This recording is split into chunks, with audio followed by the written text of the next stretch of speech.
உண்டாகட்டும். வெளிப்படுத்தின விசேஷம் 1வது அதிகாரம் 19வது வசனத்தை வாசிக்க கேட்போம். நீ கண்டவைகளையும் இருக்கிறவைகளையும் இவைகளுக்கு பின்பு சம்பவிக்கிறவைகளையும் எழுது. போதும், கர்த்தர் நல்லவராய் இருக்கிறார். அல்லேலூயா. யோவான்கிற தேவ மனிதன், ஆமை சோத்திரம், 12 அப்போஸ்தலர்ல 11 பேர் இல்ல, எல்லாரும் இரத்த சாட்சியா மரிச்சிட்டாங்க. இந்த யோவான்கிற அப்போஸ்தலன் மட்டும்தான் உயிரோடு இருக்கிறார். இவருடைய வார்த்தையை கொண்டுதான் ஆமை சோத்திர சபைகள் ஸ்திரப்பட்டு கொண்டு இருக்கு. அதனால இவரை என்ன பண்றாங்க, அரெஸ்ட் பண்ணி ஆமை சோத்திர இவரை எப்படியாவது சிறைச்சேதம் பண்ணலாம்னு சொல்லி 2 முறை முயற்சி எடுத்ததா சோத்திரம் வரலாற்று பகுதியில சொல்றாங்க. ஆனா அவரை என்ன பண்ண முடியலையா, கொலை செய்ய முடியல. அதனால என்ன பண்ணிட்டாங்க, இவரை கொலை செய்ய முடியலைன்னு சொல்லிட்டு அவரை என்ன பண்ணிட்டாங்க, நாடு கடத்திட்டாங்க. எப்படிப்பட்ட நாடு கடத்தினாங்க, பத்முங்கிற ஒரு தீவு, அது சோத்திர விசை சந்துக்கள் நிறைந்த மனிதர்கள் வாழ முடியாத ஒரு இடம். அந்த தீவுல போய் என்ன பண்ணிட்டாங்க, சோத்திர விட்டுட்டு வந்துட்டாங்க. அந்த பத்மு தீவுல இருந்துதான் தேவனை என்ன பண்றார், ஆமை சோத்திரம் தொழுது கொள்கிறார், ஜெபிக்கிறார். வாரத்தின் முதல் நாள் கர்த்தருடைய நாள் என்று சொல்லப்படுகிறது. அந்த நாளிலே அவர் ஆவிக்குள்ளாகி பல தரிசனங்களை பார்க்கிறார். அந்த தரிசனங்களின் வெளிப்பாடை தான் வெளிப்படுத்தின விசேஷம் என்று சொல்லி 22 அதிகாரத்தை என்ன இருக்கிறார், எழுதி கொடுத்து கடந்து போயிருக்கிறார். அல்லேலூயா. அந்த சோத்திரம் புஸ்தகத்தில் இருக்கிறது 3 காரியம் தான். அதை சொல்லுவது வெளிப்படுத்தின விசேஷம் 1:19. நீ கண்டவைகளையும் இருக்கிறவைகளையும் இவைகளுக்கு பின்பு சம்பவிக்க போகிறதையும் எழுது என்று சொல்லி யோவானுக்கு பத்மு தீவில் இருக்கும்போது கர்த்தருடைய நாளிலே அவர் ஆவிக்குள்ளாகும் போது இந்த காரியங்கள் அவருக்கு வெளிப்படுகிறது. அல்லேலூயா. வெளிப்படுத்தின விசேஷத்துல 3 தான் இருக்கு. 1 கண்டவை, 2வது இருக்கிறவை, 3வது இவைகளுக்கு பின்பு சம்பவிக்க போகிறவை. கண்டவை அப்படின்னு சொன்னா அது 1வது அதிகாரம். வெளிப்படுத்தின 1வது அதிகாரத்துல தான் அவர் பரலோகத்தை கண்டு தேவனை கண்டு அங்கு இருக்கிற காரியங்கள் எல்லாம் என்ன பண்ணுகிறார், எழுதுகிறார். 2வது இருக்கிறவைனா வெளிப்படுத்தின விசேஷம் 2வது அதிகாரம் 3வது அதிகாரம் 7 சபைகள் ஆசியா கண்டத்துல இருக்கிறது. அந்த சபைகளுக்கு தேவன் என்ன பண்ணுகிறார், எழுதுகிறார். அப்ப இருக்கிற அந்த 7 சபைகளுக்கு நாமே சோத்திரம் நான் சொல்ல வேண்டிய காரியங்களை என்ன பண்ணு சொல்லு என்று சொல்லி 7 சபைகளுக்கு கர்த்தர் என்ன பண்ணுகிறார், எழுதி கொடுக்கிறார். 3வது இனி சம்பவிக்க போகிறவை. இனி எப்படி சோத்திரம் கர்த்தருடைய வருகை இருக்க போகிறது, ஆமை சோத்திரம் அந்த கிறிஸ்து எப்படி ஆட்சி அதிகாரத்திற்குள் வரப்போகிறான், எப்படிப்பட்ட உபத்திரவத்தை ஆமை சோத்திரம் தேவ ஜனங்களும் ஆமை சோத்திரம் அதுபோல கர்த்தருடைய பிள்ளைகளும் அதுபோல ஆமை சோத்திரம் இஸ்ரேலரும் ஆமை சோத்திரம் இஸ்ரேல் மக்களும் சந்திக்க போறாங்க. அதுக்கப்புறம் எப்படி ஆமை பயங்கர வருகையாய் இரட்சகர் வெளிப்பட போகிறார். 1000 வருட அரசாட்சி, வெள்ளை சிங்காசனம், அதற்கு பின்பதாக பரம ராஜ்யத்திற்குள்ளே கடந்து போவோங்கிற காரியத்தை குறித்து இனி சம்பவிக்க போகிறதை ஆமை சோத்திர வெளிப்படுத்தின விசேஷம் 4வது அதிகாரத்தில் இருந்து 22வது அதிகாரம் வரைக்கும் தேவனாகிய கர்த்தர் எழுதி கொடுத்திருக்கிறார். அல்லேலூயா. அதை அநேகருக்கு படிச்சா புரியாது, ஆமை சொல்லதுக்கு பார்த்தா பயமா இருக்கு சோத்திரம். ஏன்னா இனி சம்பவிக்க போகிறவங்க எப்படி இந்த பூமி அழிய போகுது, எப்படிப்பட்ட பயங்கரங்களை சந்திக்க போகிறது அப்படிங்கிற காரியங்கள் எல்லாம் தெளிவாய் நமக்கு எழுதி கொடுக்கப்பட்டு இருக்கிறது. அது ஒரு ஓமையாகவும் சொல்லப்பட்டிருக்கு. அதனால நம்ம என்ன பண்ணணும், கொஞ்சம் சோத்திரம் ஆழமாய் சிந்தித்தால் தான் அதனுடைய பொருள் அதனுடைய காரியங்கள் நீங்கள் நான் என்ன பண்ண முடியும், புரிந்து கொள்ள முடியும். அதனால இந்த 3 காரியங்களை உள்ளடக்கினது தான் வெளிப்படுத்தின விசேஷம். அதை யோவானுக்கு ஆமை பத்மு தீவில் என்ன பண்ணார், வெளிப்படுத்தினார். இந்த 3 காரியங்களை நாம் மேலோட்டமாய் சோத்திரம் ரொம்ப ஆழமாய் பார்க்க சமயம் கிடையாது. அதனாலே சோத்திரம் நமக்கு கொடுக்கப்பட்ட அந்த கண்டவை என்ன அவர் கண்டார், அதுக்கடுத்து என்ன இருக்கு, அதுக்கப்புறம் இனி என்ன சம்பவிக்க போகிற காரியங்களை குறித்து ஆமை சமயத்துக்கு தக்கவாறு நமக்கு கொடுக்கப்பட்ட நேரத்துக்கு தக்கவாறு இவைகளை நாம் காண ஆமை சோத்திர அவைகளை பார்க்க தேவனாய் கர்த்தர் கிருபை பாராட்டுவாராக. அல்லேலூயா. சரி சோத்திரம். முதலாவது யோவான் கர்த்தருடைய நாளில் ஆவிக்குள்ளாகி என்ன பண்ணுகிறார், பரம தரிசனத்தை காண்கிறார். அந்த பரம தரிசனத்துல என்ன இருக்குங்கிறத தான் நம்ம பார்க்க போகிறோம். ஆமை கண்டவைன்னு ஒரு தலைப்பை போட்டுக்கங்க. ஆமை சோத்திர வெளிப்படுத்தின விசேஷம் 1வது அதிகாரம் 10 - 18 முடிவுள்ள வசனங்களை நாம் வாசிக்க கேட்போம். இந்த 10 - 18 முடிவுள்ள வசனம் தான் ஆமை சோத்திர அவர் கண்ட காரியம் என்னென்ன காண்கிறார். கர்த்தருடைய நாளில் ஆவிக்குள்ளானேன், அப்பொழுது எனக்கு பின்னாலே எக்கால சத்தம் போன்ற பெரிதான ஒரு சத்தத்தை கேட்டேன். முதலாவது கர்த்தருடைய நாளில் ஆவிக்குள்ளாகிற ஒரு அனுபவம் யோவானுக்குள் இருந்ததை பார்க்கிறோம். ஏதோ வேதத்தை எழுதி வச்சாங்க சோத்திரம், அது அவருக்கு தான் அப்படின்னு நினைச்சிட்டு போயிடக்கூடாது. அது நம்ம வாழ்க்கையில அது அனுபவமா என்ன பண்ணணும், மாற்றப்படணும். கர்த்தருடைய நாள்னா எது, வாரத்தின் முதல் நாள் தான் கர்த்தருடைய நாள். அல்லேலூயா. ஆமை சோத்திர பழைய ஏற்பாட்டு காலத்திலே சோத்திர ஆண்டவர் ஆமை 7 நாளை உண்டாக்கி ஆமை சோத்திர அந்த கடைசி நாள் 7வது நாளை அது கர்த்தர் தனக்கென்று பரிசுத்தமுள்ள நாளாய் மாற்றி அந்த நாளிலே ஓய்ந்திருக்க வேண்டும் என்று சொன்னார். அல்லேலூயா. ஆனா இரட்சகர் இயேசு கிறிஸ்து இந்த பூமியில உயிரோடு இருந்த வரைக்கும் அந்த ஓய்வு நாளை ஆசரித்து வந்தார். ஆனா அவர் மரித்து உயிர்த்தெழுந்ததற்கு பின்பதாக அவர் எப்ப உயிரோடு எழும்புகிறார், வாரத்தின் முதல் நாள், அதுதான் ஞாயிற்றுக்கிழமை. அந்த வாரத்துல முதல் நாள் அந்த உயிர்த்தெழுந்த அந்த நாளிலே ஆமை சீஷர்கள்லாம் கூடி வந்து என்ன பண்ணாங்க, தேவனை தொழுது கொண்டாங்க. அவர் உயிர்த்தெழுந்தது மாத்திரம் அல்ல, அந்த உயிர்த்தெழுந்த நாளில் தான் சீசர்கள் கூடி வரும்போது தன்னை அவர் என்ன பண்ணார்? வெளிப்படுத்தினார். அதுபோல உயிர்த்தெழுந்த நாள் 50வது நாள்ல தான், அதுவும் வாரத்தின் முதல் நாள், அந்த நாள்ல தான் பரிசுத்த ஆவியானவர் பெந்தெகோஸ்தே நாள்ல என்ன பண்ணார்?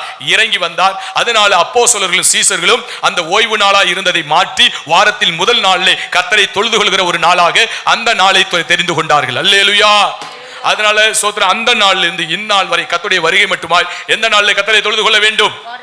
வாரத்தின் முதல் நாளிலே ஆமை சோத்திரம் தேவனை தொழுது கொள்ள வேண்டும். ஒருவேளை வாரத்தில் முதல் நாள் ஆமை சோத்திரம் அரசாங்கத்தில் ஒருவேளை விடுமுறையா இல்ல, ஆமை சோத்திரம் வேறொரு நாள்ல தான் விடுமுறையா இருக்குன்னா அந்த விடுமுறை நாள்ல தெய்வத்தை என்ன பண்ணலாம்? தொழுது கொள்ளலாம். ஏன்னா சோத்திரம், ஓய்வு நாளுக்காக ஆண்டவர் அல்ல, ஆண்டவருக்காக தான் ஓய்வு நாள். அல்லேலூயா. அதனால சோத்திரம், இப்ப அரேபிய நாடுகள்லாம் எடுத்துக்கொண்டா அவங்க வெள்ளிக்கிழமை தான் என்ன கொடுக்குறாங்க? விடுமுறை கொடுக்குறான். அந்த நாள்ல தான் தேவனை தொழுது கொள்றான். அல்லேலூயா. நமக்கு பெரிய பாக்கியம். ஆமை உயிர்த்தெழுந்த நாளிலே நமக்கு ஒரு விடுமுறை நாளாய் கொடுக்கப்பட்டிருக்கிறதுனால ஆமை சோத்திரம் ஒரு பெரிய பாக்கியமாய் தான் நம்ம இருக்கிறோம். அதனால அந்த நாள்ல தேவனை என்ன பண்ணுகிறோம்? தொழுது கொள்கிறோம். ஏன் இதை சொல்லி வரேன் அப்படின்னா, 7வது நாள்ல ஓய்ந்திருந்தாதான் பரலோகம் போக முடியும் என்று சொல்லி ஒரு தவறான உபதேசம் சொல்லுகிற செவன்த் டே அப்படிங்கிற ஒரு சபை இருக்கு. அதுல நீங்களும் நான் என்ன பண்ணிடக்கூடாது? சிக்கிக் கொள்ளக்கூடாது. கர்த்தருடைய நாளிலே அவன் ஆவிக்குள்ளாகிறான். அல்லேலூயா. பரலோகத்தை தரிசிக்கிறான். அதனால கர்த்தருடைய நாள் வாரத்தின் முதல் நாள். ஆமை சோத்திரம், முதல் நாள்ல நம்ம தேவனை தொழுது கொள்ளணும். அதுதான் நமக்கு கொடுக்கப்பட்டு இருக்கிறது. ஒருவேளை சமயம் கிடைக்கலனா எந்த நாள்ல வேணாலும் என்ன பண்ணலாம்? வாரத்தில் ஒரு நாளை நாம் தெரிந்து கொண்டு அந்த நாள்ல தேவனை என்ன பண்ணலாம்? தொழுது கொள்ளலாம். ஆனா 7வது நாள்ல தான் தொழுது கொள்ளணும். அந்த 7வது நாள்ல தொழுது கொள்ளலைனா பரலோகம் போக முடியாது என்று சொல்வது தவறான உபதேசம். அல்லேலூயா. 7வது நாள்ல தொழுது கொள்ளனா பரலோகம் போக முடியாதா? அதனால அந்த தவறான உபதேசத்துல நீங்கள் நான் என்ன பண்ணிடக்கூடாது? சிக்கிரக்கூடாது. அதனாலதான் இந்த பகுதி கர்த்தருடைய நாளிலே அவன் ஆவிக்குள்ளாகி அப்பொழுது எனக்கு பின்னாலே எக்காலம் போன்ற பெரிதான ஒரு சத்தத்தை கேட்டான். அவனுடைய செவியில என்ன விழுகுது? அவன் ஆவிக்குள்ளாகும் போது எக்கால சத்தத்தை அவன் கேட்கிறான். அல்லேலூயா. நீங்களும் நானும் ஒரு நாள் எக்கால சத்தத்தை கேட்க போறோம். கேட்பீங்களா? கேட்போமா?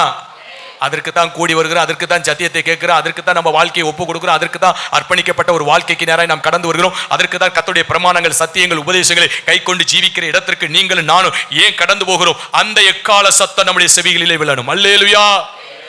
எல்லாருடைய காதலையும் விழுமானா விழுகாது. ஐயா எனக்கு காது மந்தமா இருக்கு, சோத்திரம், மந்தமா இருக்கிறதெல்லாம் பிரச்சனை கிடையாது. அல்லேலூயா. ஏன்னா சோத்திரம், இந்த காதல விழுகாது. உள்ளான மனுஷன் இருக்கா மத்தியில, அவனுக்கு ஒரு செவி இருக்கு. அந்த செவியில தான் இந்த எக்கால சத்தம் விழும். அல்லேலூயா. அந்த செவி ஒரு நாள் என்னவாகாது? மந்தமாகாது. நம்ம தூங்கினா கூட யாராவது பேசினா என்ன பண்ணாது? கேட்காது. ஆனா எக்கால சத்தம் ஊதும் போது உள்ளான மனுஷனுடைய செவியில பலமாய் தொனிக்கும். அழகா மறுரூபமாய் முகமுகமாய் இரட்சகரை சந்திப்பதற்கு தேவனாகிய கர்த்தர் கிருபை பாராட்டுவார். அல்லேலூயா. அதனால ரகசிய வருகை ஒன்று வரும். அந்த வருகைக்கு முன்பதாய் ஒரு சத்தம் கேட்கும். அதுதான் எக்கால சத்தம். அந்த சத்தத்தை கேட்பதற்கு நீங்கள் நானும் பாக்கியம் உள்ளவர்களா இருக்கணும். அதற்காக தான் இந்த சத்திய ஜீவியத்திற்குள்ளே, இந்த மார்க்கத்திற்குள்ளே வாழும்படியாய் நம்முடைய வாழ்க்கையை நம்ம ஒப்பு கொடுத்து என்ன பண்ணி கொண்டு இருக்கிறோம்? வாழ்ந்து கொண்டு இருக்கிறோம். மற்றவங்களை எவ்வளவு விடுதலையா வாழ்றாங்க தெரியுமா? சந்தோஷமா வாழ்றாங்க. சோத்திர, பேரளவுல இயேசுவை வைத்துக் கொண்டு அவங்க செய்ய வேண்டிய எல்லா வேலைகளையும் என்ன பண்ணுவாங்க? செய்வாங்க. அவங்களுக்கெல்லாம் எக்கால சத்தம் என்ன பண்ணாது? விழாது. சோத்திரம். நீங்க வாசிப்பீர்களானால் ஏசாயா தீர்க்கதரிசன புத்தகம் 4வது அதிகாரம் 1வது வசனத்தை வாசிக்க கேட்போம். சீக்கிரமா ஏசாயா புத்தகம், ஏசாயா தீர்க்கதரிசன புத்தகம் 4:1. 7 ஸ்திரீகள் ஒரே புருஷனை பிடித்து, பாருங்க, அந்நாளிலே 7 ஸ்திரீகள் ஒரே புருஷனை பிடித்துக்கொண்டு, நாங்கள் எங்கள் சொந்த ஆகாரத்தை புசிப்போம், சொந்த வஸ்திரத்தை உடுத்துவோம், எங்கள் நிந்தை நீங்க மாத்திரம் உம்முடைய பேர் விளங்கட்டும் என்று சொல்வார்கள். அல்லேலூயா. 7 ஸ்திரீகள் ஒரு புருஷனை பிடித்துக்கொண்டு அவர்கள் சொந்த ஆகாரத்தை உண்பார்கள், சொந்த வஸ்திரத்தை உடுத்துவார்கள். ஏன் அந்த ஒரு புருஷனை பிடிச்சு வச்சிருக்காங்களா? நிந்தை நீங்க, எங்களுடைய பேர் நிந்தை நீங்க. அதோடைய பொருள் என்ன தெரியுமா? அந்த 7 ஸ்திரீகளும் 7 சபைகளா. அந்த ஒரே புருஷன் ஆண்டவராகிய இயேசு கிறிஸ்து. 7 சபைகளுக்கு யார்தான் தலைவர்? இயேசு கிறிஸ்து. அவர் மணவாளன், நாம் மணவாட்டி சபை. அந்த 7 சபைகளும் சொல்லுது, ஆண்டவர் கொடுக்கிற, மணவாளன் கொடுக்கிற அந்த போஜனத்தை அவர்கள் புசிக்க மாட்டார்களாம். எந்த போஜனத்தை புசிப்பாங்க? சொந்த போஜனத்தை புசிப்பார்கள். ஆண்டவர் கொடுக்கிற ரட்சிப்பின் வஸ்திரம், பரிசுத்தத்தின் வஸ்திரம், நீதியின் சால்வை அது வேண்டாம், எங்களுடைய சொந்த வஸ்திரத்தை உடுத்துவோம். ஆனா நிந்தை நீங்கணும். என்ன நீங்கணும்? யாருப்பா உங்களுக்கு சாமி? உங்களுக்கு யாருப்பா கல்யாணம் செஞ்சு வைப்பா? யாருப்பா உங்களுக்கு அடக்கம் செஞ்சு வைப்பா? ஆமா, எங்களுக்கு ஒரு சபை இருக்கு, எங்களுக்கு ஒரு ஊழியக்காரர் இருக்கிறார், அவர் அடக்கத்துக்கு வந்து அடக்கம் வைப்பார், கல்யாணத்துக்கு என்ன பண்ணுவார்? நிந்தை நீங்க, பேர் மாத்திரம் போதும். அல்லேலூயா. சோத்திரம். அதனால அப்படி ஒரு வாழ்க்கை சோத்திரம் அநேக சபைகள் இருக்கிறாங்க. அந்த சபைகளை நீங்களும் நான் இருக்கக்கூடாது. அல்லேலூயா. ஏன் தெரியுமா? ஏன் அப்படியெல்லாம் அந்த சபை போல நம்ம வாழக்கூடாதுன்னு சொல்றேன்னா, எக்கால சத்தம் யோவானுக்கு காதுல விழுந்ததை போல உங்க காதலையும் ஏன் காதலையும் அந்த உள்ளான மனுஷனுக்குள்ள அந்த எக்கால சத்தம் விழணும்னா நீங்களும் நானும் ஆவிக்குரிய சபையா இருக்கணும். அல்லேலூயா. அதற்கு தான் இவ்வளவு கட்டுப்பாடு. இதை செய்யக்கூடாது, இப்படித்தான் இருக்கணும் சோத்திரம், இப்படிப்பட்ட வழிகளில் தான் நடக்கணும் அப்படின்னு ஏன் அந்த கட்டுப்பாடுக்குள்ள கொண்டு போகிறோம் அப்படின்னா, அந்த எக்கால சத்தம் என்ன பண்ணணும்?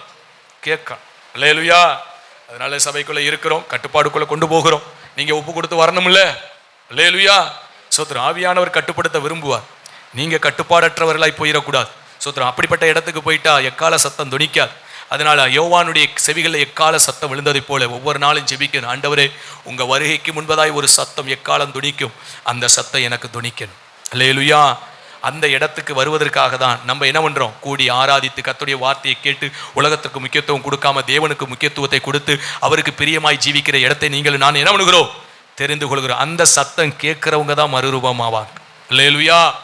காது 2 காது கேட்கலைனாலும் கர்த்தருக்குள்ளே பிரியமாய் இருப்பார்களானால் அவர்களுக்கு எக்கால சத்தம் துணிக்கும். அல்லேலூயா. அதனால சோத்திரம், இந்த சரீரத்தில் இருக்கிற காது கேட்டாலும் சரி கேட்காம போனாலும் சரி அதை குறித்து கவலைப்படாதீங்க.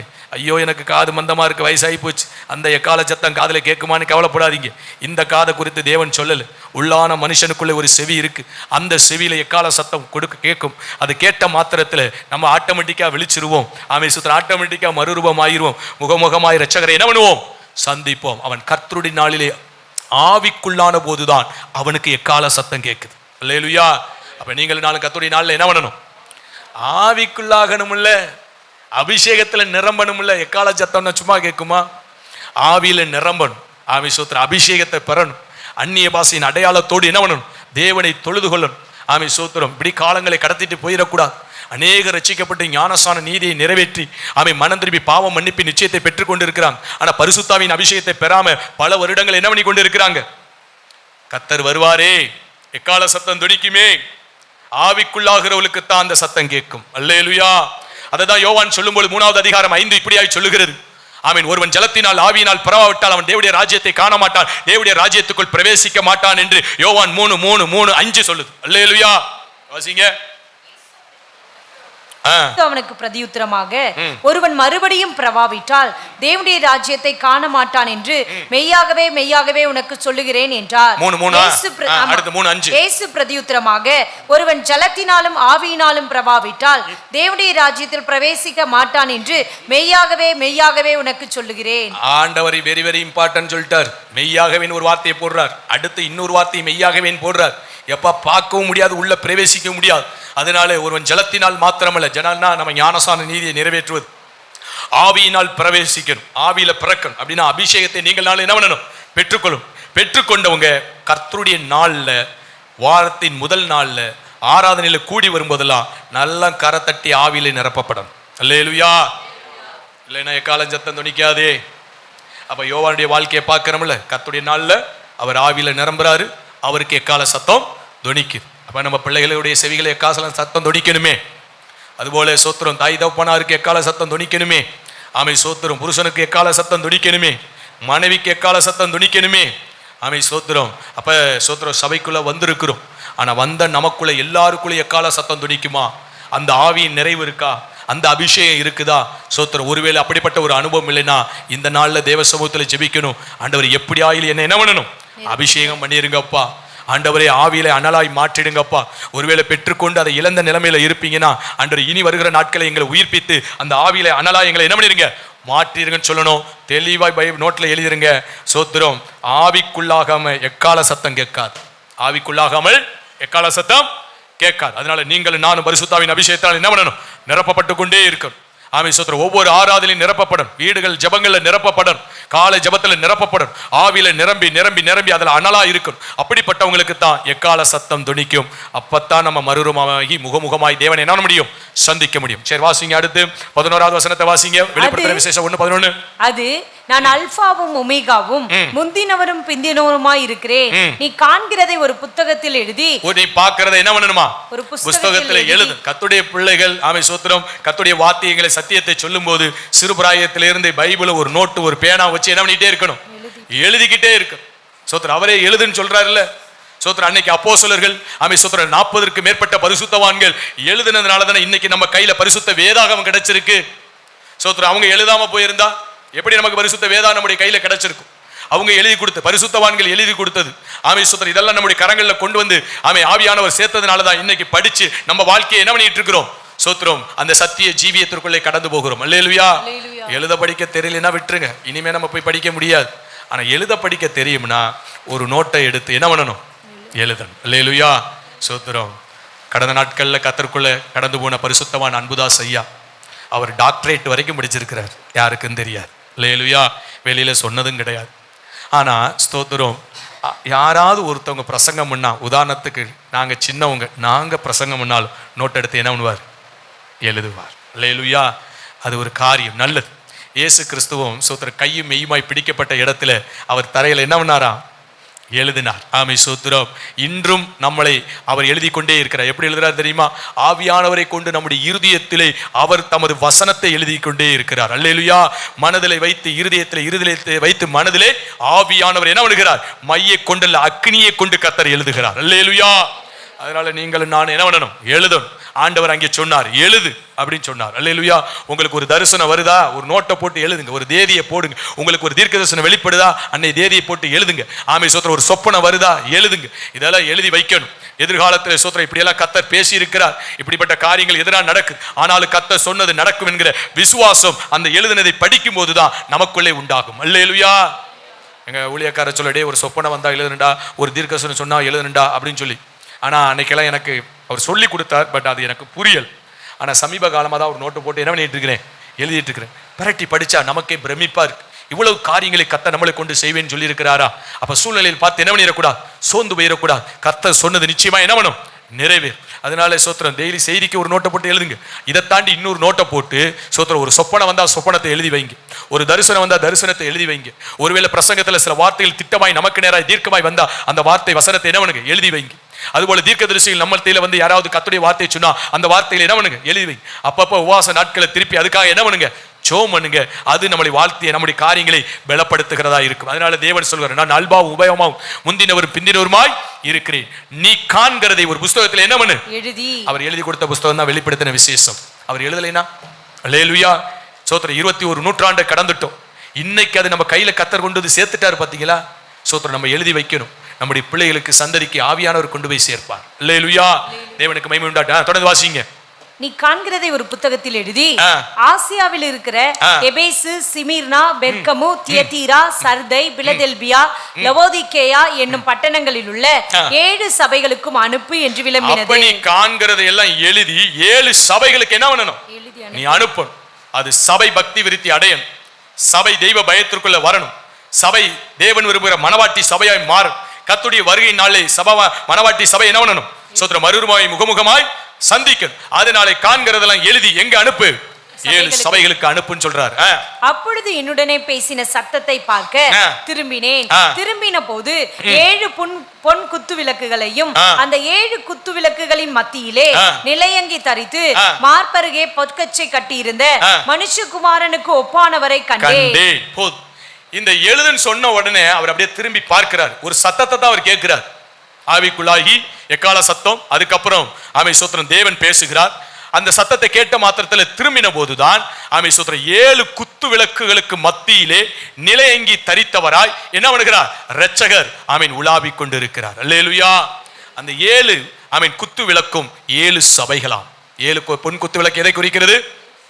சோதரர் ஏன் பொன் குத்து விளக்குன்னு சொல்லப்படுகிறது? விளக்கு தீபம் எரிந்து கொண்டே இருக்கும்.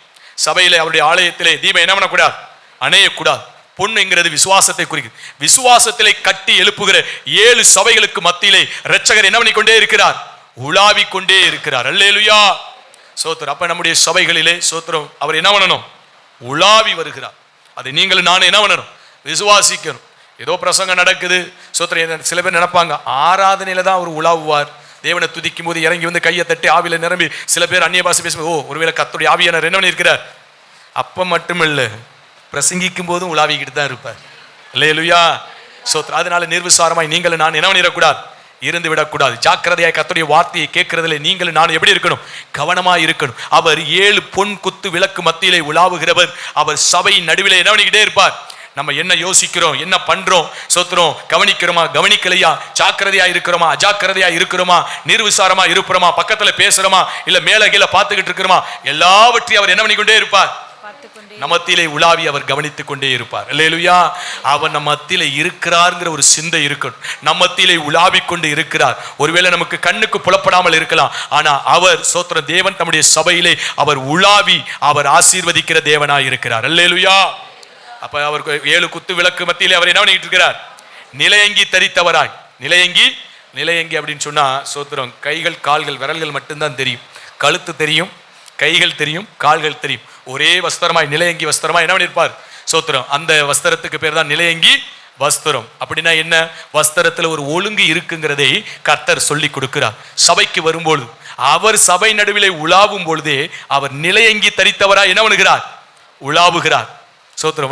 அப்படி சரீரத்தை எங்கேயுமே பார்த்துட முடியாது. சோத்திரம். தலையை பார்க்கலாம், அது முகத்தை பார்க்க முடியாது, வெளிச்சமா இருக்கும்.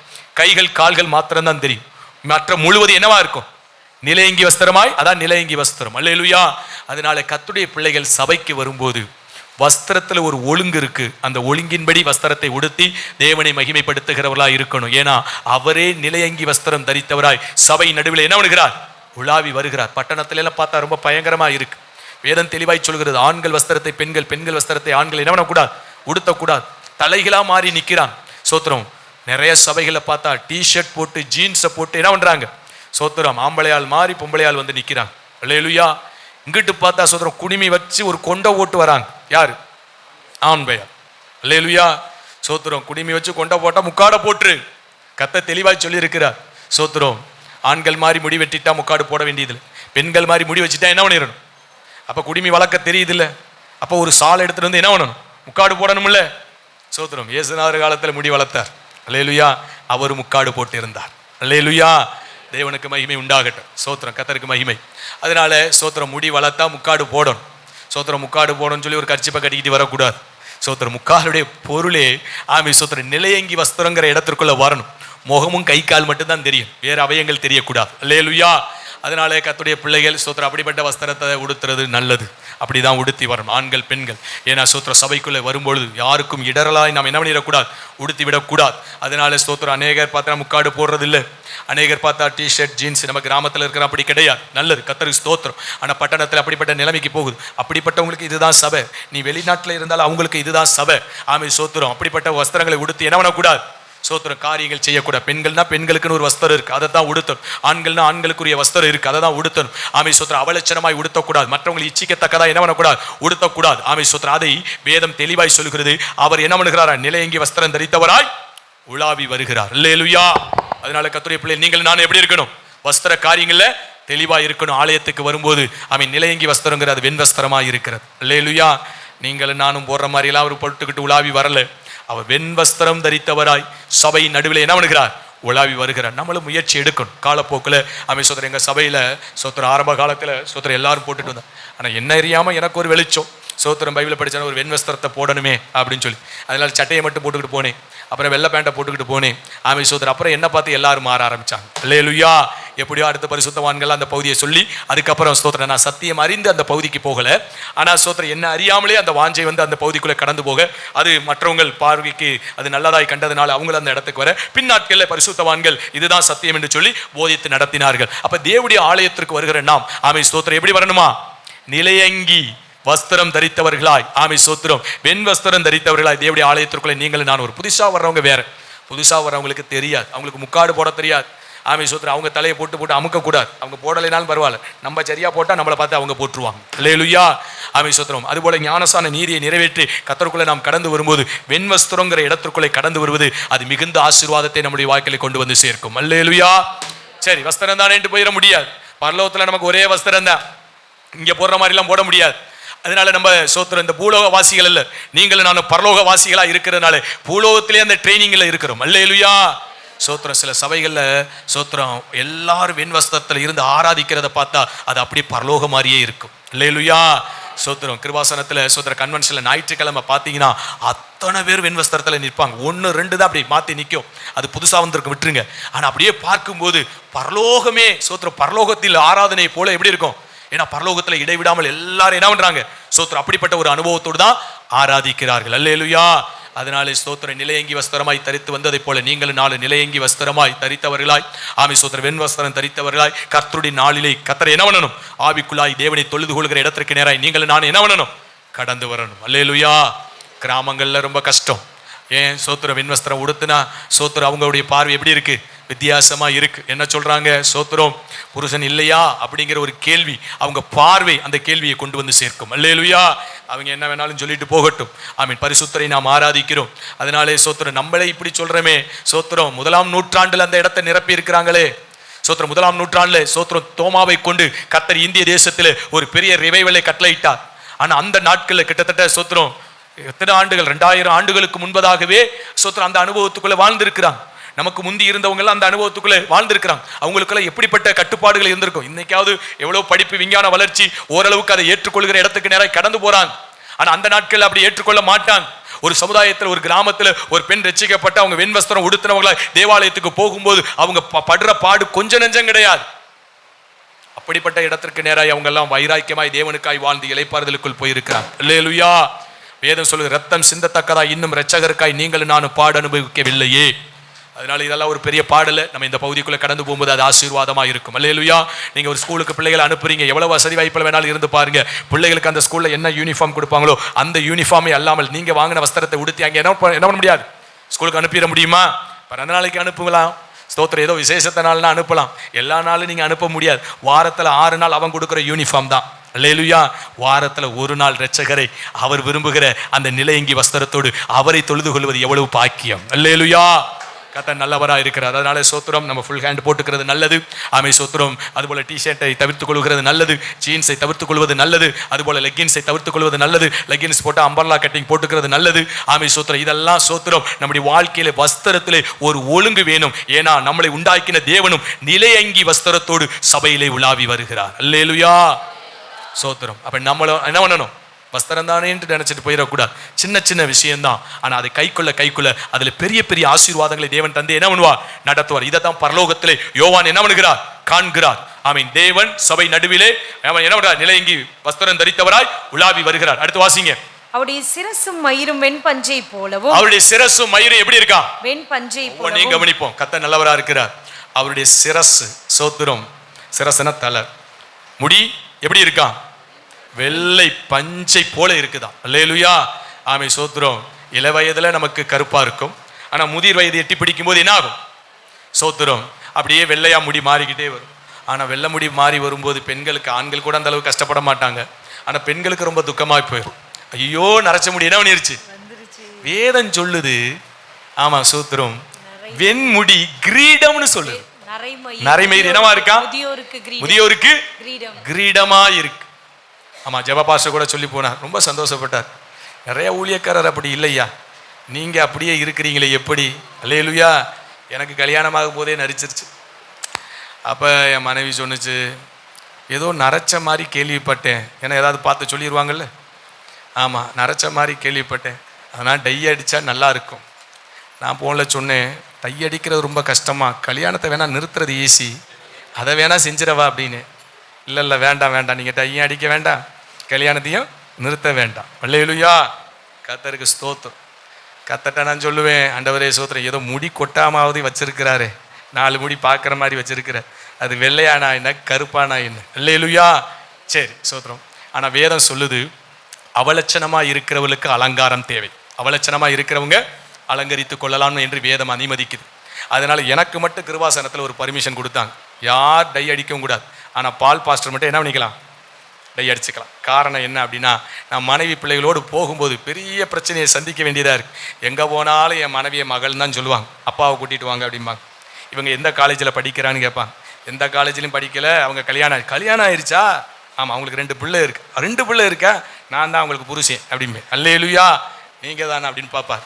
இன்னொரு பார்ப்பார், இளம்பிள்ளையை கட்டி வச்சிருக்கிறாரு அப்படின்னு நினைப்பாங்க. அல்லேலூயா. சோத்திரம். இப்படி பல பிரச்சனைகளை இவர் சந்திக்கிறாரியா. அப்போ ஐசாவுக்கு கூட சோத்திரம், அந்த டான்சில் ஆப்ரேஷன் ஆஸ்பத்திரியில் போய் இருக்கிற பக்கத்தில் ஒரு பெட்டில் இருக்கிறவங்க அவங்க சொன்னாங்க, சோத்துரும் இவர் யார் உங்கள் அப்பாவா? இல்லை. புருஷன்.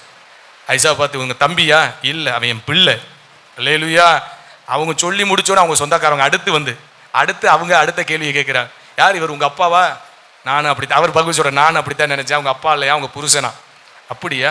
யார் இவர் உங்கள் தம்பியா? நானும் அதைத்தான் சொன்னேன். அவங்க தம்பி இல்லையா, அவங்க பிள்ளையா? அல்லேலூயா. சரி போகட்டும், கர்த்தர் நல்லவராக இருக்கிறார். அப்போ அதனால இப்படி சோதனையெல்லாம் சந்திக்கிறோம். அதனால பஸ்ஸில் போய் 2 பேர் உட்காந்துட்டு போனால் மேலே எங்கேயும் பார்ப்பாங்க.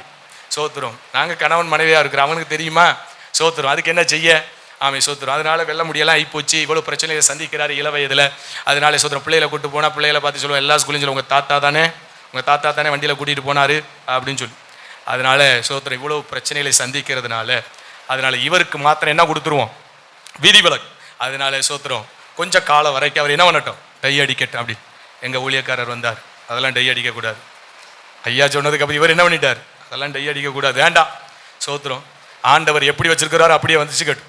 அதனால எத்தனை பிரச்சனை சந்திச்சாலும் என்ன பண்ணிட்டு போடும்? சந்திக்கட்டும் அப்படின்னு சொன்னார். அல்லேலூயா. சரி ஓகே, கர்த்தருக்கு சோத்துரும். கர்த்தர் ஊழியக்காரவங்க என்ன சொல்றாங்களோ அதுக்கு என்ன பண்ணுவோம்? எனக்கு அதில் மனமும் கிடையாது, அல்லேலூயா, விருப்பமும் கிடையாது. ஆண்டவர் இயேசு பார்க்கிறார், அவருடைய சிரசும் அவருடைய மயிரும் எப்படி இருக்கா? வெண்மையாய், பஞ்சை போல வெண்மையாய் இருக்குதான். அல்லேலூயா. அப்ப அவரை போல தேவன் நம்மளை மாற்றும் போது நம்மளால என்ன பண்ண முடியல? ஏற்றுக்கொள்ள முடியல. உடனே ஒரு மைடப்பா வாங்கி என்ன பண்ணிடுறோம்? தலையில அடிச்சு அப்படி இருந்தா தான் நல்லா இருக்கு. அல்லேலூயா. அதனால சோத்திரம் கருகன்னு இருந்தா இருக்கட்டும். ஒருவேளை கல்யாண வேலை இள வயசா இருக்கு அப்படின்னு சொன்னா அவலட்சணமா இருக்கிறவங்களுக்கு அலங்கார அவசியம் சொல்லி இருக்கிறார். சோத்திரம். சில பேர் பார்த்தா கூலிங் கிளாஸ் போடுவாங்க, போட்டு ஒருத்தர் பார்த்தேன் பைக்கில் போட்டுக்கிட்டு கூலிங் கிளாஸை போட்டுக்கிட்டு போனார்.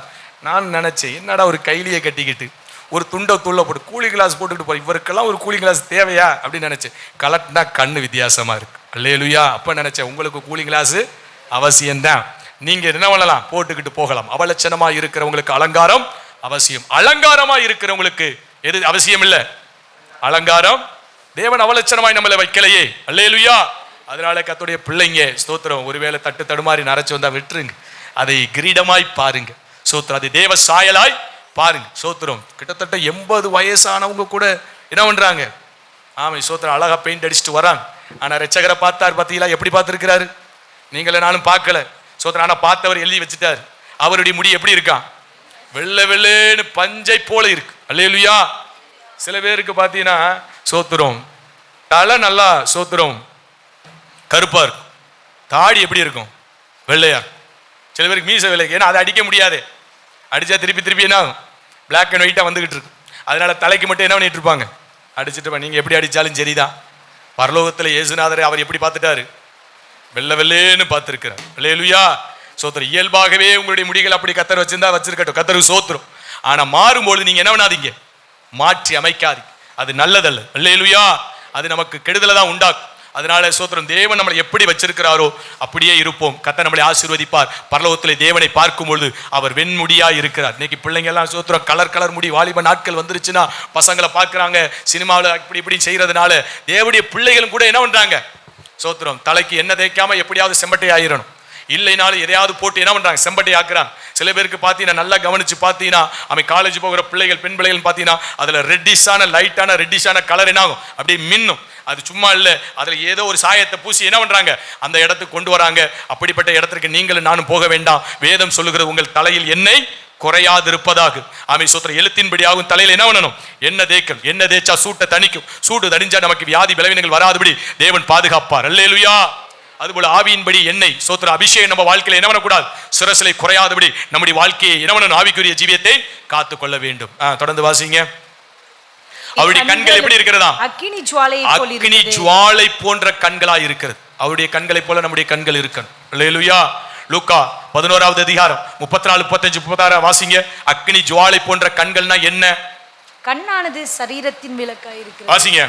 கண்ணானது சரீரத்தின் விளக்காய் இருக்கிறது. கண்ணானது சரீரத்திற்கு எப்படி இருக்கா? விளக்காய் இருக்கிறது. உன் கண் தெளிவாய் இருந்தால், உன் கண் தெளிவாய் இருந்தால் சரீரம் முழுவதும் வெளிச்சமாய் இருக்கும். சரீரம் முழுவதும் வெளிச்சமாய் இருக்கும். உன் கண் கெட்டதாய் இருந்தால், உன் கண் கெட்டதாய் இருந்தால் சரீரம் முழுவதும் இருளாய் இருக்கும். உன் சரீரம் முழுவதும் இருளாய் இருக்கும். ஆகையால் உன்னில் உள்ள வெளிச்சம், உன்னில் இருக்கிற வெளிச்சம் இருளாகாதபடிக்கு எச்சரிக்கையாயிரு. அல்லேலூயா.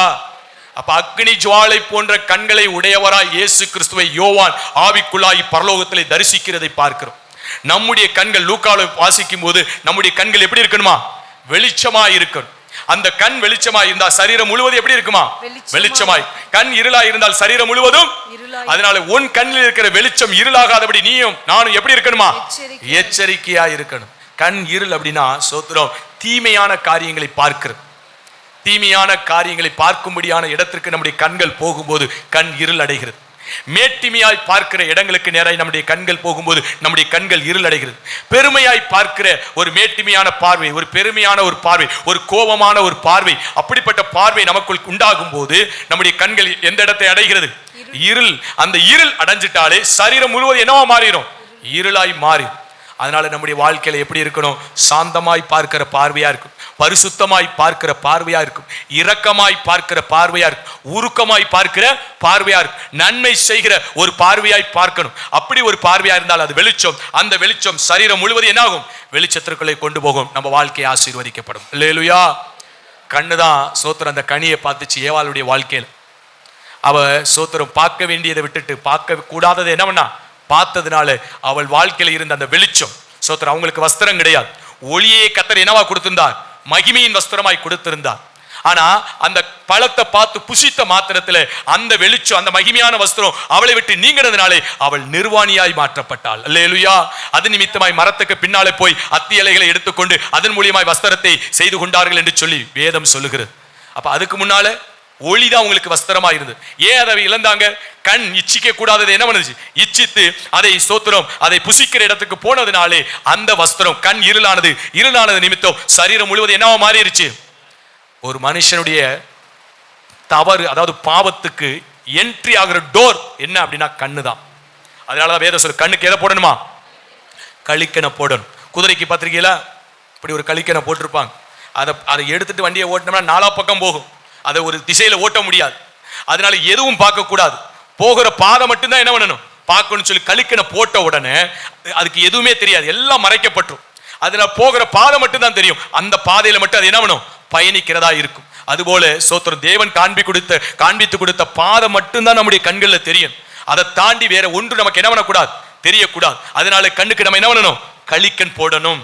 ஆண்டவருடைய சமூகத்தில் இந்த கண்ணை ஒப்பு கொடுக்கணும். ஆண்டவரே, நன்மை இல்லாமல் தீமை என்ன பண்ணக்கூடாது? பார்க்க கூடாது. இன்னைக்கு டிவி பார்க்கிறாங்க, சினிமா பார்க்கிறாங்க. யாரு? தேவ பிள்ளைங்க.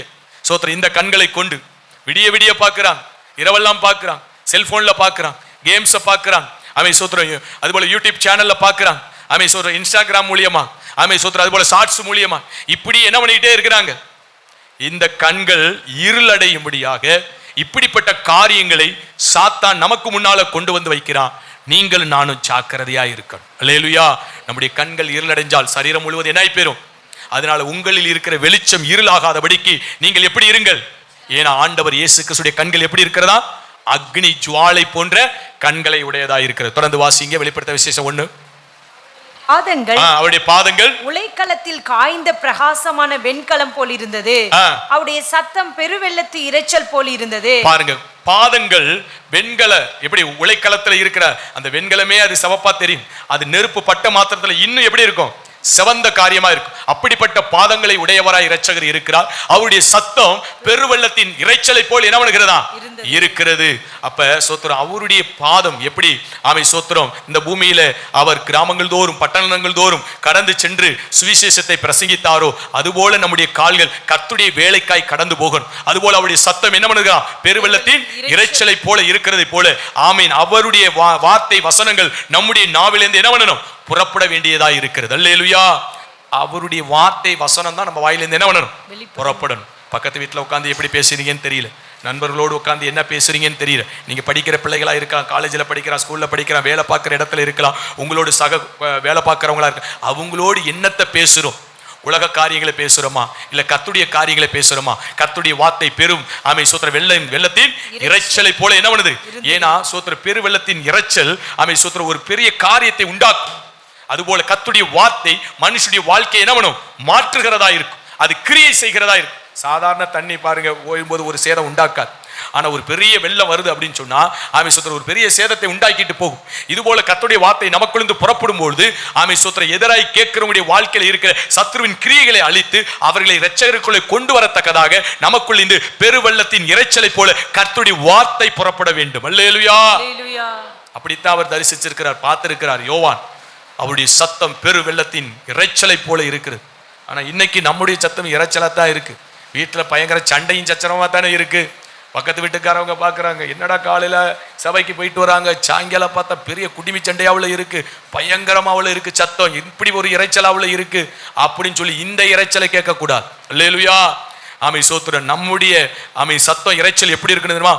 துதியின் சத்தமா இருக்கணும், ஜெபத்தின் சத்தமா இருக்கணும், சமாதானத்தின் சத்தமா இருக்கணும். அப்ப பக்கத்துல இருக்கிறவங்க கேட்பாங்க, நல்லா பாடுறாங்களே, நல்லா துதிக்கிறாங்களே, நல்லா ஜெபிக்கிறாங்களே, நல்ல வேத வாசிக்கிறாங்களே, சமாதானத்தோடு வாழ்றாங்களே, நல்ல வார்த்தைகளை பேசுறாங்களே அப்படிங்கிற ஒரு சத்தத்தை தான் பக்கத்து வீட்டுக்காரவங்க ரிசீவ் பண்ணணுமே ஒழிய மற்றபடி சண்டை சச்சரவுங்கிற சத்தம் நம்முடைய வீட்டில இருந்து மற்றவங்களுக்கு என்ன பண்ணிடக்கூடாது, தேவையில்லாத இரைச்சலாய் போய்விடக்கூடாது. அல்லேலூயா. தொடர்ந்து வாசிங்க.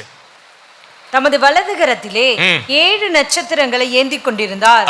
அவர் வாயிலிருந்து இருபுறமும் கருக்குள்ள பட்டயம் புறப்பட்டது. அவர் வலதுகரத்திலே 7 நட்சத்திரத்தை ஏந்தி கொண்டிருந்தாராம். அந்த 7 நட்சத்திரமும் 7 சபையின் தூதர்களாம். அப்படின்னா கர்த்தருடைய ஊழியக்காரர்களை கர்த்தர் எங்க வச்சிருக்கிறாராம்? அவருடைய வலதுகரத்துல வச்சிருக்கிறார். அல்லேலூயா. ஆமென். சோத்திரம். அவருடைய வலதுகரத்துல தான் கர்த்தருடைய ஊழியர்கள் இருக்கிறாங்க. சோத்திரம். அப்ப அந்த வலது கரத்தில் வச்சிருக்கிற அந்த ஊழியக்காரர்கள் ஆமை சோத்திரம் எத்தனை கனத்துக்குரியவர்கள் என்பதை நீங்கள் நான் என்ன பண்ணிக்கொள்ளணும், புரிந்து கொள்ளணும். அதனால சங்கீதத்தில் சொன்னதை போல நம்ம கவனக்குறைவாய் நின்று விடாம கர்த்தர் அவருடைய வலது கரத்திலே அந்த தூதர்களை என்ன பண்ணியிருக்கிறார், சபையின் போதகரை, சபையின் ஊழியக்காரர்களை வைத்திருக்கிறார். அதனுடன் சொல்லப்படும் அவருடைய வாயிலிருந்து புறப்படுகிற பட்டயம் அது இருபுறமும் கருக்குள்ள பட்டயமா இருக்கு. அப்ப கர்த்தருடைய வார்த்தை இருபுறமும் கருக்குள்ள பட்டயம். அப்படின்னா என்ன? இருபுறம் கருக்குள்ள பட்டயம்னா என்ன? அந்த பட்டயத்தை பிடிச்சா முன்னாலையும் குத்தும் பின்னாலையும் குத்தும், பின்னாலையும் குத்தும் முன்னாலையும் குத்தும். இப்ப யுத்தத்துக்கு போறவங்க ஈட்டி எடுத்துட்டு போவாங்க, முன்னால மட்டும்தான் ஆயுதம் இருக்கும், பின்னால குச்சிதான் இருக்கு. இவங்க தாக்குனா அவங்க மட்டும்தான், பின்னால திருப்பினா அது பாதிக்காது. வாள் வச்சிருப்பாங்க, கையில பிடிச்சிருப்பாங்க, அதுக்கு முன்னாலதான் ஷார்ப்பா இருக்கும், எதிராக இருக்கிறவங்கள தான் வெட்டும். ஆனா வசனம் அப்படி அல்ல, அது இருபுறமும் கருக்குள்ள பட்டயம், முன்னாலையும் வெட்டும் பின்னாலே வெட்டும். பிரசங்கிக்கிற எனக்கும் அந்த வசனம் சோத்திரம் வெட்டும், பிரசங்கத்தை கேட்கிற உங்களையும் அது என்ன பண்ணும், வெட்டும். தேவையில்லாததை வெட்டி எறியும். அல்லேலூயா. அதனால சோத்திரம் ஊருக்கு தான் உபதேசம் தனக்கு இல்லைன்னு சொல்லிட்டு போக முடியாது. பிரசங்கிக்கிறவர்கள் யாரா இருந்தாலும் முதல் பிரசங்கமே அவங்களுக்கு தான். அவங்க அந்த வார்த்தையின்படி நடக்கத்தான் கர்த்தர் பேசுகிறார், பிரசங்கிக்கிறார். அதனால முதலாவது அவர் நியாய தீர்ப்பை அவர் தோங்கும்போது எங்க இருந்து தோங்குவாரா? கர்த்தருடைய வீட்டிலிருந்து தோங்குவார். கர்த்தருடைய வீட்டில் தோங்குறான்னா முதல்ல ஊழியக்காரனுடைய வாழ்க்கையிலிருந்து தான் அவர் என்ன பண்ணுவார், நியாய தீர்ப்பை துவங்கி வருவார். ஏன்னா கர்த்தருடைய வார்த்தை அது இருபுறமும் கருக்குள்ள பட்டயம், அது கேட்கிறவளி பிரசங்கிக்கிற 2 பேரையும் வெட்டுகிறதா இருக்கிறது. அல்லேலூயா. அதனால பிரசங்கிச்சா முதல்ல எங்களுக்கு, அதுக்கப்புறம் தான் உங்களுக்கு. சமைக்கிறவங்க ருசி பார்த்து தான் உங்களுக்கு பரிமாறுவாங்க. அல்லேலூயா. ஆமென். ஸ்தோத்திரம். அது போலதான் முதல்ல வசனம் எங்களை தான் பதம் பார்க்கும், அதுக்கப்புறம் தான் உங்களை ஆமை பதம் பார்க்கும். அதனால பிரசங்கிக்கிற வார்த்தை 2 பேரை என்ன பண்ணும், சீர்படுத்து, ஸ்திரப்படுத்து, 2 பேரை சரியான நிலைக்கு கொண்டு வந்து அவன் முடிவில் அவருடைய ராஜ்யத்திலே கொண்டு வந்து சேர்க்கிறதா இருக்கு. அப்படிப்பட்ட வார்த்தை அது இருபுறமும் கருக்குள்ள பட்டயம், அது முன்னும் பின்னும் பாயும், அது சீர்படுத்துகிறதா இருக்கிறது. அல்லேலூயா. அப்ப பிரசங்கிக்கிறேன்னா அது எனக்கும் தானே, கர்த்தர் நல்லவரா, என் குடும்பத்துக்கும் தானே, என் பிள்ளைகளுக்கு தானே, அது உங்களுக்கும் தானே. அல்லேலூயா. ஆமென். ஸ்தோத்திரம். அதனால கர்த்தருடைய வார்த்தை 2 பக்கமாய் நின்று அது நம்முடைய வாழ்க்கையை சரிபடுத்துகிறது என்பதை அது இருபுறம் கருக்குள்ள பட்டயமாய் இருக்கிறது என்று ஆமென். ஸ்தோத்திரம் சொல்லப்படுகிறது. வாசிங்க தொடர்ந்து. அவருடைய முகம் வல்லமையாய் பிரகாசிக்கிற சூரியனை போல் இருந்தது. நான் அவரை கண்டபோது செத்தவனை போல அவருடைய பாதத்தில் விழுந்தேன். கர்த்தர் நல்லவரா இருக்கிறார். ஸ்தோத்திரம். 18 வரை வாசிச்சிட்டீங்களா? வாசிங்க வாசிங்க. அப்பொழுது அவர் தம்முடைய வலதுகரத்தை என்மேல் வைத்து என்னை நோக்கி, பயப்படாதே, நான் முந்தினவரும் பிந்தினவரும் உயிருள்ளவருமாய் இருக்கிறேன், மரித்தேன், ஆனாலும் இதோ சதா காலங்களிலும் உயிரோடு இருக்கிறேன்.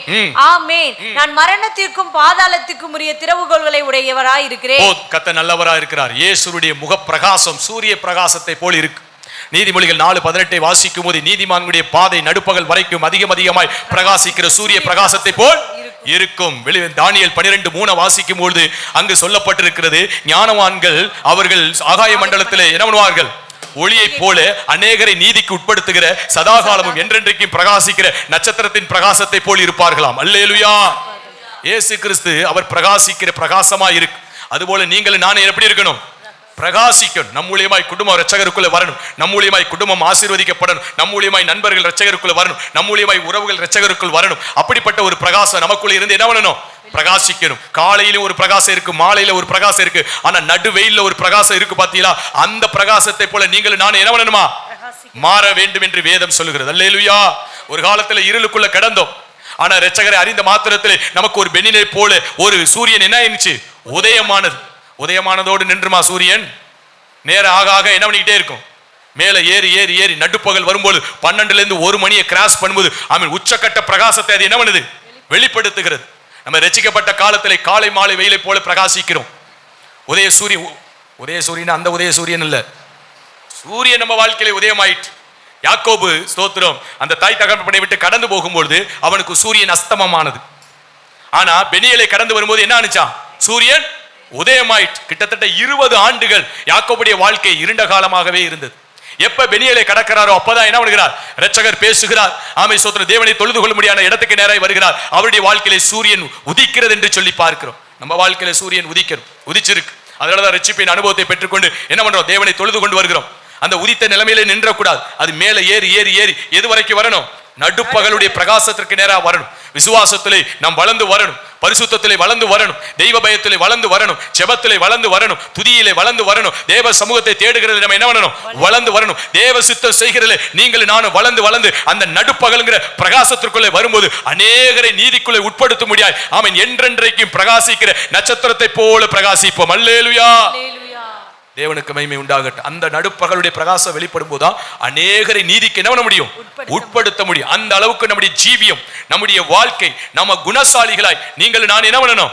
மாற்றப்படணும். அந்த பிரகாசம் அவருடைய முகப்பிரகாசமாய் வெளிப்படுகிறது. அதை தொடர்ந்து சொல்லும் மரணத்திற்கும் ஆமை சோத்திர பாதாளத்திற்குரிய திறவுகள் யார்கிட்ட இருக்கா? இரட்சகர்ட்ட நமக்கு சோத்திர அவர் சொல்லுகிறார், வெண்கல கதவுகளை உடைத்து இரும்பு தாழ்பால்களை முறித்து ஆமீன் அந்தகாரத்துக்குள் இருக்கிற புதையல்களின் பொக்கிஷங்களை எடுத்து நம்முடைய கரங்களிலே தேவன் கொடுக்கிறாராம். அல்லேலூயா.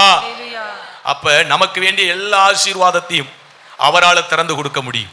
அல்லேலூயா. அவரால் திறக்க முடியாத காரியம் இருக்கா? ஒண்ணுமே கிடையாது. இதோ திறந்த வாசலை உனக்கு முன்பதாய் வைக்கிறேன், அதை ஒருவனும் என்ன பண்ண மாட்டான்? பூட்ட மாட்டான். தேவன் சொல்லுகிறார். பிலதெல்பியா சபைக்கு தேவன் சொல்லுகிறார், இதோ உனக்கு முன்பதாக இதை வைக்கிறேன், திறந்த வாசலை வைக்கிறேன், அதை ஒருவன் என்ன முடியாது? பூட்ட முடியாது. உங்களுடைய தேவைகள் காரியங்கள் எதுவானாலும் சரி, தேவன் அற்புதமாய் திறவுகள் அவர்கிட்ட இருக்கு, அழகாய் திறந்து கொடுப்பார். எத்தனை பிரச்சனை வரட்டும், எத்தனை காரியம் வரட்டும், நீங்க தேவனுடைய பாதம் அமர்ந்துட்டா உங்களுக்காக அடைபட்ட கதவுகளை எல்லாம் என்ன பண்ணுவார்? இஸ்ரவேல் ஜனங்கள் எரிகோவுக்கு முன்பதாய் கதவுகள் என்ன பண்ணுச்சு? அடைபட்டதுனால என்ன எப்படி அதை கடந்து போகணும்? எரிகோவை அவங்க கடந்து போகணும். என்ன பண்றதுன்னு தெரியல. அந்த மதில் சுவர் கிட்டத்தட்ட பார்த்தா பைபாஸ் ரோடு மாதிரி ஆமை சோத்திரம் 2 பஸ் போயிட்டு வரும். அந்த அளவுக்கு மதில் சுவரை கட்டி வச்சிருக்கிறாங்க. அதை இடிக்கவோ உடைக்கவோ முடியாது. என்ன பண்றதுன்னு தெரியல. ஆனா எரிகோவை கடக்கணும். அப்ப ஆண்டவரை நோக்கி பார்த்தான். ஆண்டவர் சில வழிகளை கற்றுக் கொடுத்தார். சோத்திரம் ஒவ்வொரு நாளும் ஒரு முறை சுத்தி வா, 7வது முறை 7 முறை சுத்தி வா, பக்கத்துல யாரும் பேசாது. 7வது முறை 7 முறை சுத்தி வந்ததுக்கு அப்புறம் கர்த்தரை துதிங்க ஆர்ப்பரிங்கன்னு சொன்ன மாத்திரத்தில் எல்லாரும் ஆர்ப்பரிங்க. அப்பொழுது ஆர்ப்பரிக்கும் போது தேவனுடைய வல்லமை இறங்கினது. அந்த எரிகோ சுவர்கள் என்ன பண்ணுது? தரமட்டமானது. அல்லேலூயா. அப்ப நமக்கு முன்னால பூட்டின கதவுகளை எல்லாம் திறக்கிற வல்லமை யார்கிட்ட இருக்கு? அவர்கிட்ட இருக்கு. அந்த கீ அவர்கிட்ட தான் இருக்கு. இந்த கதவை திறக்கிற கீ இங்க இருக்கு. இந்த கீயை வச்சு என்ன பண்ணிடலாம்? கதவை திறந்துடலாம். அல்லேலூயா. உங்க வாழ்க்கையில எப்படிப்பட்ட கதவுகள் அடைக்கப்பட்டது, எப்படிப்பட்ட வியாதி பலவீனம், கர்த்தர் கீயை போட்டு அந்த பலவீனங்களை மாற்றி கொடுப்பார். அல்லேலூயா. பொருளாதார நெருக்கங்கள், தேவைகள், காரியங்கள் எதுவானால் ஆமே அந்த கீயை போட்டா கர்த்தர் என்ன பண்ணுவார்? திறந்து கொடுப்பார். தேவனுக்கு மகிமை உண்டாகட்டும். கடந்த நாட்களில் பிள்ளைய ஸ்கூல்ல சேர்க்கணும். அப்ப ஏற்கனவே நான் விசாரிச்சுட்டு வந்திருந்தேன். அப்ப அவங்க சொல்லியிருந்தாங்க, சோதரம் நீங்க கேட்குற குரூப் முதல் குரூப் கேட்குறீங்க, ஆமா 400 கிராஸ் பண்ணிட்டா என்ன பண்ணிடுவோம்? கொடுத்துருவோம் அப்படின்னா. அதுக்கப்புறம் எவ்வளவு ஃபீஸு கேட்டேன்? 62,500. அப்போ நான் சொன்னேன், நான் 50,000 தான் தருவேன், 12,500 ரூபாய் நீங்கள் எனக்கு என்ன பண்ணணும்? கன்ஸ்ட்ரக்ஷன் பண்ணணும், முதல் குரூப்பு கொடுக்கணும் அப்படின்னு. அடுத்த வருஷம் வேணால் பார்க்கலாம், இந்த வருஷம் எப்படி கொடுப்பாங்க, கொடுக்கறதுக்கான வாய்ப்புகள் இல்லை. கரஸ்பாண்டண்ட்டை வேணால் கேட்டு பார்க்குறேன். ஒருவேளை ஃபுல் ஃபீஸ் பட்டினா நாங்கள் 5% பண்ணுவோம். 450 எடுக்கிறவங்களுக்கு கூட நாங்கள் எங்கள் பிள்ளைகளுக்கே நாங்கள் என்ன பண்ணுறதில்லை அப்படின்னு சொன்னாங்க. சரி, எதா இருந்தாலும் ரிசல்ட் வந்ததுக்கப்புறம் பார்த்துக்கலாம் அப்படின்றாச்சு. அப்புறம் ரிசல்ட் வந்ததுக்கப்புறம் பார்த்தா தம்பி மார்க்கு 366 ஏதோ பாஸ் ஆகிட்டான். அல்லேலூயா. சரி, அப்போ அவங்க கேட்டாங்க 366. 366க்கு ஃபஸ்ட் குரூப் என்ன முடியாது, கொடுக்க முடியாது. கன்ஸ்ட்ரக்ஷனும் கொடுக்கறது ஆமாம் கடுமையான ஒரு சூழ்நிலை. அப்போ என்ன பண்ணுறது, சோத்திரம், கடவுள் தான் நமக்கு வழியை திறந்து கொடுக்கணும். அப்போ நான் ஆண்டவர் சமூகத்தில் ஜோம் பண்ணேன். ஆண்டவரே சோத்திரம், குரூப்பு கொடுக்கலன்னா அவன் சொல்லிட்டான் என்னை கவர்மெண்ட் ஸ்கூலில் சேர்த்து விட்ருங்க அப்படின்ட்டான். அப்போ அவனை சேர்த்து விட்டுறலாம். பிரிசி என்ன பண்ணுறது, சோத்திரம். அப்போ நான் ஜோம் பண்ணேன், மனப்பூர்வமாக ஒப்பு கொடுக்குறேன். ஆண்டவரே 2 பேரையும் கவர்மெண்ட் ஸ்கூலில் சேர்க்குறேன். நான் சேர்க்கறதுக்காண்டி எஸ்ஆர் வித்யாவில் போயிருந்தேன். கையில் 50,000 தான் வச்சுருந்தேன். அதனால் அந்த பணத்தை தான் எடுத்துகிட்டு போனால் அவங்க முடியாது, சும்மா அட்மிஷன் வேணால் போடுங்கன்னாங்க. இந்த கண்டிஷனுக்கு ஒத்துக்கிட்டா என்ன பண்ணுவேன், பணத்தை கட்டுவேன். இல்லைன்னா என்ன பண்ண மாட்டேன், பணத்தை கட்ட மாட்டேன். அதனால் பணத்தை எடுத்துகிட்டு வந்தேன். அப்புறம் ஒருத்தவங்களுக்கு கொடுக்க வேண்டிய ஒரு சூழ்நிலை இருந்துச்சு. அதே அந்த 50,000 என்ன பண்ணியாச்சு, கொடுத்தாச்சு. அதனால் பணமும் கிடையாது. அவனுக்கு அடுத்த ரிசல்ட் வந்தோடனே சரி இனி சேர்க்கவும் முடியாது. அதனால் சோத்திரம் அழகாக கவர்மெண்ட் ஸ்கூலில் சேர்த்துடலாம் அப்படின்னு சொல்லிட்டு முடிவு பண்ணிவிட்டு சோத்திரம் ரிசல்ட் வந்துச்சு. அந்த ரிசல்ட்டையும் சொன்னேன். அதுக்கப்புறம் 2-3 தடவை அவர்கிட்ட ஃபோன் அடித்து கேட்டு பார்த்தேன், ஒரு ரெஸ்பான்ஸும் இல்லை. சரி அப்போ ஐசாட கேட்டேன், சரி கவர்மெண்ட் ஸ்கூலில் சேர்த்துருங்க அப்படின்னு சொல்லிட்டான். அப்போ நான் தேவ சமூகத்தில் ஒரு நாள் தேவ சமூகத்தில் ஜோம் பண்ணேன். ஏன்னா 29 தான் நான் ஃப்ரீயாக இருந்தேன். மே மாதம் ஃபுல் டைட். 28 மேரேஜ், 29 நான் ஃப்ரீயாக இருந்தேன். அப்போ 29ஆம் தேவ சமூகத்தில் எதுக்காண்டி சொல்ல வரேன்னா, ஆமை சூத்திரம், மரணத்திற்கும் பாதாளத்திற்குரிய திறவுகோல் அவர்கிட்ட இருக்கு. அவர் திறந்தா யார் அடைக்க முடியாது. அல்லேலூயா. அப்போ ஆண்டவரே நான் என்ன செய்யணும், இப்போ எனக்கு பிரச்சனை கிடையாது. ஆனால் பிரிசியை போய் என்ன பண்ணணும், கவர்மெண்ட் ஸ்கூலில் சேர்க்கணும். அதுக்கு அது ஒத்துக்கணும், என் மனைவி ஒத்துக்கணும், நீங்கள் பேசணும். அதனால ஒரு 2 நிமிஷம் அப்படி 2 நிமிஷம் ஜெபம் பண்ணி 2 சொட்டு கண்ணீர் விட்டு என்ன ஆண்டவரேன்னு ஃபோன் கால் அடிக்குது. எடுத்து பார்த்தா எஸ்ஆர் வித்யாலயோட பிரின்ஸ்பால். என்னடா ஃபோனில் அடிக்கிறார் அப்படின்னு நான் ஃபோன் அடித்தேன். என்னன்னு சார் உங்கள் பிள்ளைக்கு ஃபஸ்ட் குரூப் கொடுக்குறேன். எங்கள் இதில் கேட்டேன், கரஸ்பாண்டன்ட் 10,000 ரூபா கன்ஸ்ட்ரக்ஷன் கொடுங்கன்னு சொன்னாங்க. 2,500 கொடுக்க மாட்டேன்ட்டாங்க. அதை ஏன் சேலரியிலேருந்து நான் கொடுக்குறேன், பிள்ளைக்கு அட்மிஷனை போடுங்க அப்படின்னு சொன்னாங்க. அல்லேலூயா, கர்த்தருக்கு சோத்திரம் அப்படின்னு சொல்லி நான் காசை கொடுத்துட்டேன். எனக்கு காசு இல்லையே. ஆமே சோத்திரம், என்னடா பண்ணுறது, ஆண்டவரே ஒத்த ரூபா இல்லை. ஆனால் ஆண்டவர் அற்புதமாக சோத்திரம், மறுநாளைக்குள்ளே எனக்கு 30,000 ரூபாய் தேவன் தந்து ஆசீர்வதித்தார். அல்லேலூயா. போய் அட்மிஷனை போட்டுட்டு சோத்திரம் சார் கட்டியிருக்கேன், அடுத்த 8ஆம் தேதி உங்களுக்கு மீதி பணத்தை என்ன பண்ணிடுவேன், கட்டிடுவேன் அப்படின்னு சொல்லி. மீதி பணமும் சோத்திரம் ஆண்டவர் சந்திக்கணும், என்னடா பண்ணுறது அப்படின்னு சொல்லி. அப்போ பாருங்கள் சோத்திரம், மீதி ஒரு தொகை ஆண்டவர் தேவன் ஒரு பகுதியை சந்திச்சிட்டார். ஒரு 9,000 ரூபா சந்திக்கணும்.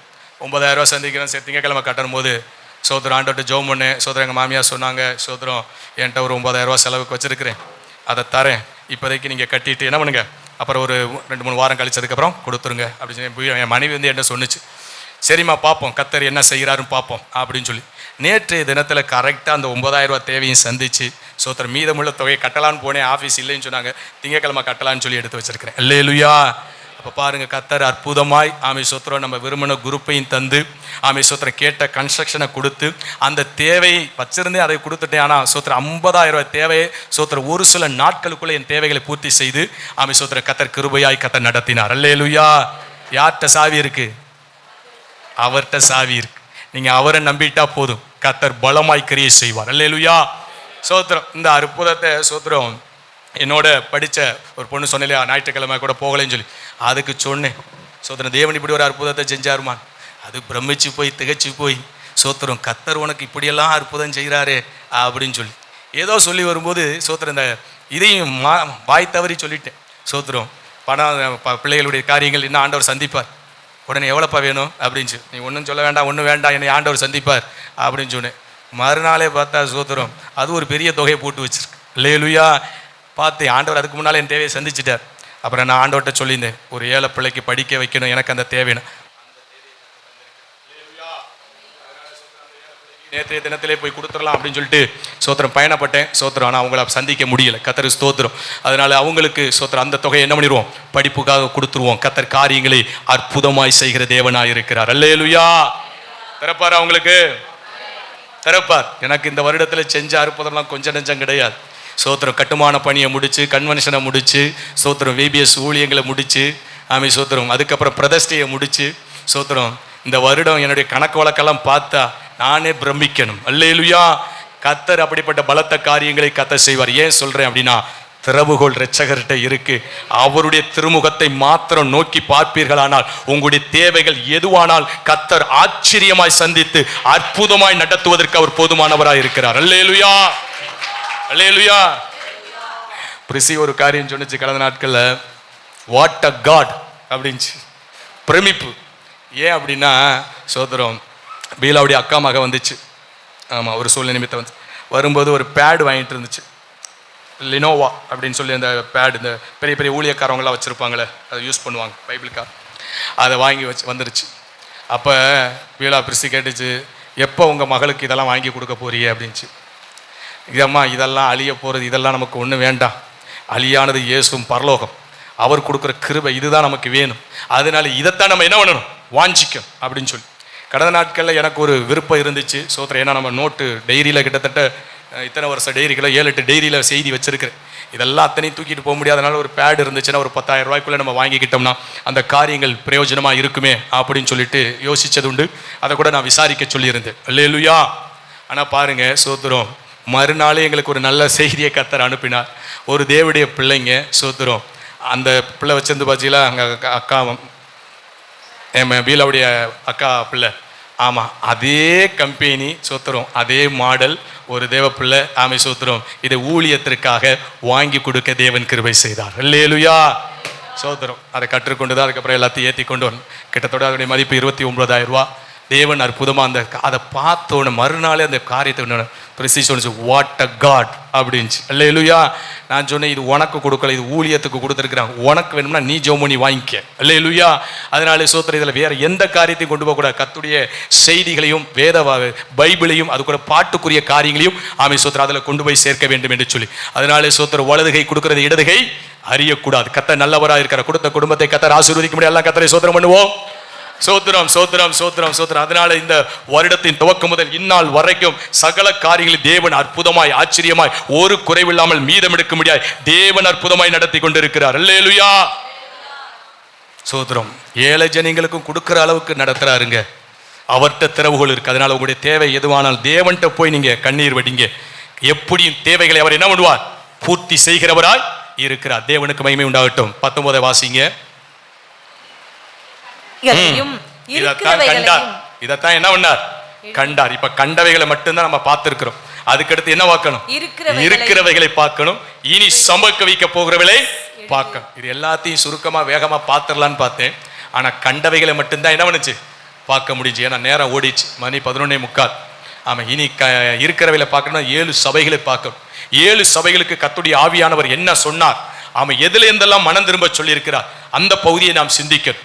ஆமை சோத்திரம். காதுள்ளவன் கேட்க கடவன். ஆவியானவர் சொல்லுகிறதை காதுள்ளவன் என்ன பண்ணணும், ஆமீன். ஆவியானவர் சபைக்கு சொல்லுகிறதை காதுள்ளவன் கேட்க கடவன். கர்த்தர் சித்தமானால் அடுத்த வாரங்களிலே அதை சிந்திக்க கர்த்தருடைய ஆவியானவர் நமக்கு உதவி செய்வாராக. அதை தொடர்ந்து இனி சம்பவிக்க போகிற காரியங்கள் ஆமை சோத்திரம். வெளிப்படுத்தின விசேஷம் 4வது அதிகாரத்திலிருந்து 22 முடிய இனி சம்பவிக்க போகிற காரியங்களை குறித்து கர்த்தர் வெளிப்படுத்தி கொடுத்திருக்கிறார் யோவான். அந்த எல்லா அந்த வெளிப்படுத்தின விசேஷத்தை ஒட்டுமொத்தமும் சாரமும் எதில் அடங்கியிருக்கு, வெளிப்படுத்த 1:19 கண்டவைகளையும் இருக்கிறவைகளையும் இனி சம்பவிக்க போகிறதை குறித்து எழுது அப்படின்னு சொன்னார். அதனால கண்டவைகள் அந்த பரலோகத்தை கண்டிருக்கிறார். அதன் வழியாய் அநேக சத்தியங்களை நம்ம என்ன பண்ணியிருக்கிறோம், படிச்சிருக்கிறோம். அதை கேட்ட நம்ம அதன்படி ஜீவிக்க கர்த்தர் கிருபை பாராட்டணும். அதனால சோத்திரம். அவர் சோத்திரம் பேதுருவை குறித்து சொல்லும்போது ஆமை சோத்திரம், அவர் இந்த கல்லி மீது என் சபையை கட்டுவேன், பாதாளத்தின் வாசல்கள் ஆமா சோத்திரம் திறவுகளை உனக்கு தருகிறேன். ஆமை சோத்திரம். நீ இங்க பூட்டினா அது பரலோகத்தில் பூட்டப்படும், இங்க நீ திறந்தா அது பரலோகத்தில் திறக்கப்பட முடியும். அல்லேலூயா சோத்திரம். அதனால நீங்க தேவ சமூகத்தில் ஜெபிக்கும் போது கர்த்தரிடத்துல திறவுகள் இருக்கிறபடினாலே அந்த திறவுகளை உங்க கரத்துல கொடுப்பார். திறக்காத எந்த கதவையும் கர்த்தர் திறந்து காண்பிப்பார். அல்லேலூயா. தடைப்பட்ட காரியங்கள் எல்லாவற்றையும் கர்த்தர் என்ன பண்ணுவார், உடைத்து காண்பிப்பார். ஏன்னா திறவுகளை உடையவரே அவராய் இருக்கிறார். அந்த திறவுகளை தேவன் நம்முடைய கரங்களில் கொடுக்கிறவராய் இருக்கிறார். எல்லாம் கண்களை மூடுவோம், முழங்கால் மண்டிடுவோம், இரட்சகரை நோக்கி பார்ப்போம்.